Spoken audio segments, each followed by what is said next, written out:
So finally 2024 का आखिरी दिन 31 दिसंबर, ये वही डेट है जब सारे 2024 के न्यू ईयर को रेजोल्यूशन लेने के बाद गजनी को रोल मॉडल बनाने वाले बीच बीच में भटक जाकर फिर से पटरी में रिटर्न आ जाना, पर फिर भी घंटा ना उखड़ पाने वालों के उम्मीदों का सांस लेने का आखिरी डेट है 31 दिसंबर 2024।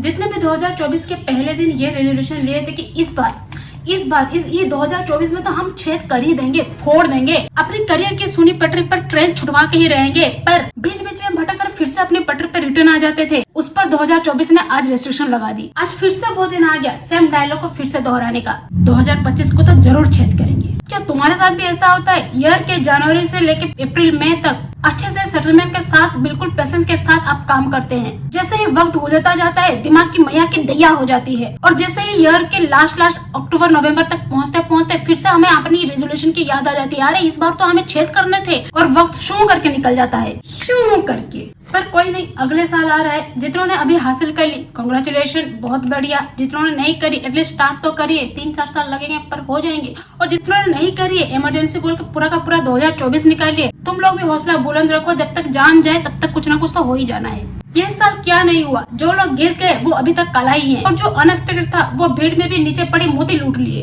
इस बार एक अद्भुत चीज पता चली, सांप काट के इंसान का जान लेता है, समझ में भी आता है, पर सांप अपने रस से लोगों को मजे भी दिलाता है।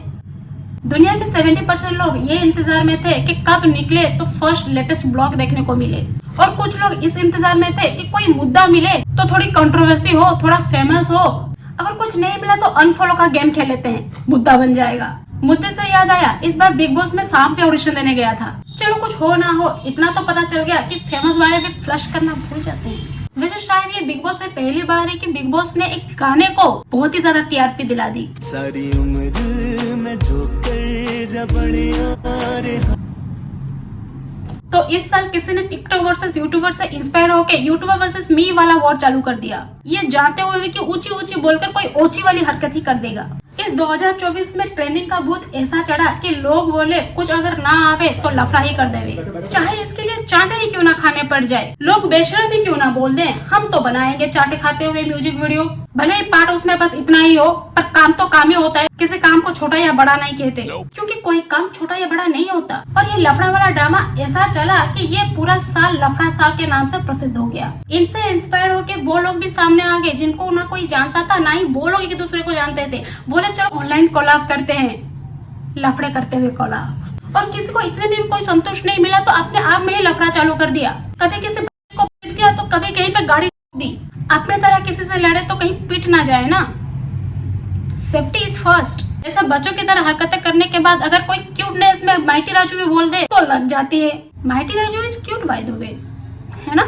इस बार फाइनली स्ट्रीट फूड स्टॉल वालों के फाइनेंशियल स्टेटमेंट का राज खुले विद प्रूफ। और अब जिन्होंने भी इंजीनियर और डॉक्टर हासिल करके अपने दोस्तों के सामने चौड़े बन रहे थे, और जो लोग अभी ऑलरेडी अपने 4-5 साल झोंक चुके हैं बनने के लिए, वो सब अभी डिप्रेशन का गोलियां खा रहे हैं। बताओ, इंडिया के बड़े बड़े अमीर बिजनेसमैन को भी अमेरिकन बिल गेट के साथ मीटअप करने के लिए कोई डेट सेटलमेंट करने पड़ती है, कोई रीजन ढूंढने पड़ते हैं, पर यहाँ पे स्वयं बिल गेट्स खुद चलकर अमेरिका से यहाँ पर अवतरित हुए अपना प्यारा भाई ढोली चाय वाला के पास उनके स्पेशल थूक के तड़का मार चाय को टेस्ट करने के लिए। बताओ, इंडिया के लिए कितने प्राउड वाली बात है। और दूसरी तरफ दीदी बहुत मेहनत करके मुंबई का टेस्ट दिल्ली में देती हैं, पर मुंबई से 3.5 गुना ज्यादा भाव में, 15 का 50 में, और दिन में 40,000 कमाते हैं। सही में भाई लोग तो थूकते हैं, पर ये लोग तो लिटरली हक दे रहे हैं हमारे डिग्री पे।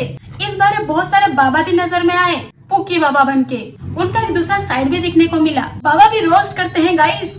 एक बाबा तो कपिल शर्मा के जॉब खाने के कगार में है। लाफ्टर शेफ तक तो पहुंच ही गए। वैसे लाफ्टर शेफ से याद आया, अपना ढिंचक पूजा भी पहुंची थी। कुछ भी कहो, बंदे टैलेंटेड है। अपने टैलेंट के दम पर वहाँ पे खड़े सबको हंसा के नीचे लोटपट कर दिया। इस साल एक नए टर्म्स का उद्भावन हुआ, जेन जी, जिन्होंने खुद एक नए टर्म्स का उद्भावन किया, सिचुएशनशिप। ये चीज इतना चला कि मैंने तो गूगल ही कर दिया, व्हाट इज सिचुएशनशिप। तो पता चला a romantic relationship between two people who do not yet consider a couple but who have more than a friendship. मतलब जिसको नॉर्मली लोग लव बोलते थे या फिर we are in a relationship बोलते थे, उसको अभी ये लोग सिचुएशनशिप का टैग दे दिए। और तो और ये जेन जी जो खुद बच्चे होके अंडर एज के बच्चों को इन्फ्लुएंस करते हैं, इनका सिर्फ और सिर्फ जिंदगी का एक ही मोटो है, अपनी सिचुएशनशिप के डेफिनेशन की तरह इनके करियर का डेफिनेशन शादी करके सेटल होना है।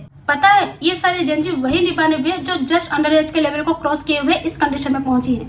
अभी शादियों वाले ड्रामे भी इतने ट्रेंड में चले कि शादियों में भी नए नए ड्रामों को रस्म के तौर पर ऐड करवाए गए।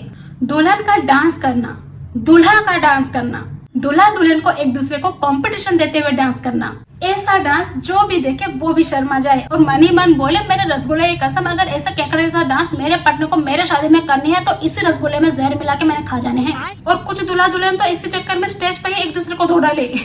ये अपने बेटे की उम्र के लड़के से इस महिला ने शादी कर लिया। इस साल के ये सारी वाहियात चीजें देखने के बाद अपने पुनी सुपरस्टार गोबर खा लेना वाजिब समझा और स्ट्रीट फूड वालों से परेशान होकर पानीपुरी में गटर का पानी डालकर खा गए।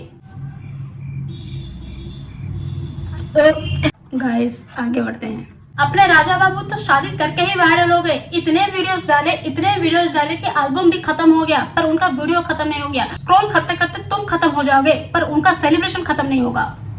इस साल मिस्टर बीस्ट भी कोलैब का ऑफर दिए थे अपने इंडियन 2 यूट्यूबर को, मितपात को अपनी वीडियो हिंदी में डब करने के लिए और दूसरा कैरी मिनाटी को अपनी वीडियो में ऐड होने के लिए। कैरी मिनाटी ने मिस्टर बीस्ट के साथ कोलैब किया मिस्टर बीस्ट के वीडियो में और मिस्टर बीस्ट ने कैरी मिनाटी के साथ कोलैब किया कैरी मिनाटी की वीडियो में, जिसके लिए मिस्टर बीस्ट इंडिया भी आए थे। कुछ पाकिस्तानियों को तो इंडियन का गॉड बनने का चुल भी मचा। उनके यहाँ रोटी खाने को आटा नहीं है, ये ब्यूटी टिप्स दे रहे हैं। हम इंडियंस चांद पर पहुंच गए लेकिन हमको डॉक्टर ना मिला जो हम इनसे टिप्स लेंगे। साथ ही डार्केस्ट ह्यूमर का ऐसा बीमारी फैला कि लड़कियों को कुछ ज्यादा ही प्रभावित किया, जो कुछ ज्यादा ही फ्रैंक हो गए। यहाँ तक कि लौंडे कौन से कलर के चड्डी पहन रहे हैं वो भी जानना है उनको। पीरियड, प्राइवेट पार्ट, बॉडी, इनकी माँ। और तो और इस बार लोगों के इमोशन इतने स्ट्रॉन्ग थे कि लोग मरने के बाद भी उनसे मिलने के लिए धरती पर अवतरित हो गए। हाँ भाई जिंदाबाद। और ये साल की एंड होते होते एक डायलॉग बहुत वायरल हुआ, keep it private until it's permanent. और ये हुए बिकॉज अपने ट्रिगर्ड इंसान उस निश्चय मल्ला ने शादी कर ली। सॉरी, शादी वर्ड गलती से निकल गया क्योंकि अभी इंस्टा फीड भर चुका है। उनके गर्ल फैंस इस बात से इतना खफा है कि उनके पार्टनर के ऊपर बॉडी शेमिंग का वीडियोस डालना शुरू कर दिया। यार ऐसे मत करो, ये एक ही दिन तो होता है जो स्पेशल होता है, इसे कोई डिस्ट्रॉय करने में लगे हो मत करो, अच्छा नहीं लगता। अपने एंगेजमेंट में वो इतने खुश दिख रहे हैं कि सारी गर्ल फैंस की वो इमेजिनेशन वर्ल्ड तो टूट के बिखर ही गया। लेकिन कुछ भी कहो, सेलिब्रेशन बहुत बड़ा था और खर्चा बॉस नहीं उठाया। भाई ने खुद नहीं 4 वीडियो डाल रखे थे, फैमिली वालों के एक्स्ट्रा। देखो ये बात तो लेकिन सच है, जब तक कुछ चीज हासिल करना चाहो और हासिल ना हो तो उसको प्राइवेट ही रखो, किसी को भनक ही ना लगने दो, सुंगड़ी पे दबा दो बिल्कुल, क्योंकि नजर लगाने वालों की कमी नहीं है। देखो अगर नजर लग भी जाए तो उतारा भी नहीं जा सकता, और अगर बाई चांस नजर लग भी जाए तो उतारने के लिए लोगों को बताना पड़ेगा, क्योंकि हम तो प्रोफेशनल है नहीं। और अगर खुद से कर भी दिए तो पता तो करना पड़ेगा प्रोसेस क्या है, और उस पता करने के लिए लोगों को बताना पड़ेगा, और लोगों को बताया मतलब नजर लगा। इसलिए प्राइवेट रखो जब तक परमानेंट ना हो। लगता है कुछ ज्यादा ही बकवास कर लिया। खैर जैसे तैसे ही सही 2024 बीता तो जरूर। तो फाइनली कल न्यू ईयर की एंट्री होने वाली है। सब फिर से रेजोल्यूशन लेंगे, लेकिन इस बार कोई गुड गोबर मत कर देना, सही में कुछ उखाड़ना। सो फाइनली न्यू ईयर की शुरुआत हो उससे पहले मेरे तरफ से आप लोगों को तहे दिल से हैप्पी न्यू ईयर। साथ ही मेरा भी अच्छा शुरुआत हो, इसलिए इस वीडियो को देखते ही लाइक कर देना, सब्सक्राइब भी कर देना, और हाँ साथ में कॉमेंट भी करना। And we will meet in the next video guys. Till then take care, bye bye and thanks for watching.